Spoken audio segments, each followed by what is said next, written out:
union between the two churches after nearly a millennium. Patriarch Alexei III continued, but the Pope wasn't listening. Having co-written the text, he knew every word by heart. Instead, he focused on being in the moment, breathing in the slightly damp air that smelled of diesel smoke and the garbage that had been piling up due to a recent strike, feeling the caress of the light breeze on his face, and watching the excitement bubble up as if from the very earth itself, imbuing the faces of the people in the crowd with its energy. It had begun, here, now, in this moment, and he wanted to stay in it forever. The devil would be in the detail. Both the devil and the detail would follow in droves in short order, but he shunted the negativity away from his mind. Licking his lips, he tasted the moment, which was sweet, like the roasted coconut he used to steal from the street vendors as a child in Nigeria. The shockwave of their announcement, which had not been leaked or hinted at in any way, pealed like thunder in the air. He could feel its power course through him, giving him strength, driving him forward. It had begun. Chapter 2. Nikolai Orlov paced back and forth in the private gallery of his apartment on the top floor of the Schloss Rheinstein. Pausing for a minute, he crossed himself beneath the painting of Our Lady of Kazan, then returned to his pacing, glancing at his watch every now and again.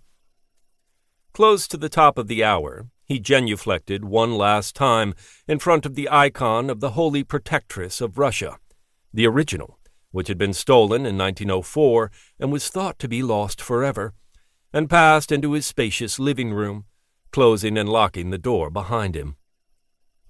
The room overlooked the Rhine, which snaked into the northern horizon like a large anaconda. He picked up a remote control from the arm of the leather sofa, punched a few buttons, and a large flat-screen TV burst into life on a side wall. Grabbing a bottle of Beluga vodka and a crystal tumbler, he stood in front of the television, pouring himself a generous measure as he waited for the program to begin. It was 3 p.m. in Germany, early to be drinking, but he had a bad feeling he was going to need a glass of vodka, and perhaps a few more, to get through the day. The first indication that his premonition was right was the breaking news banner that scrolled across the bottom of the screen. The next was the sight of Patriarch Alexei III, wearing the traditional white cuculion topped by a gold cross, standing next to Pope John Paul III. The last and final clue were the words of the Patriarch himself, spoken in his native Russian, confirming Orlov's greatest fear, that the two men were aiming to unify the two great churches. He watched in morbid fascination, unable to look away, similar to the way a passerby cannot stop from staring at a bus crash with many casualties. When the program was over, he clicked the screen off, grabbed his glass, and passed through the sliding door onto the veranda.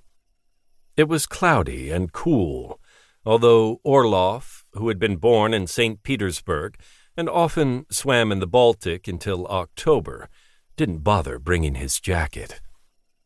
The vodka was making him warm anyway, and he had plenty of it. He took his phone out and made a call. "Hello?" Anatoly Geraschenko said without enthusiasm. "Did you see them?" "See who?" "Patriarch Alexei and Pope John Paul III. "No." There were occasions when Orlov got the feeling that his most trusted lieutenant did not share many of his passions. This was one of those times. "I warned them, Anatoly. You know that." Geraschenko grunted some kind of response. "There will be severe consequences." "How severe?" "Very severe. That's why I'm calling." Geraschenko said nothing. Orlov watched one of the barges of the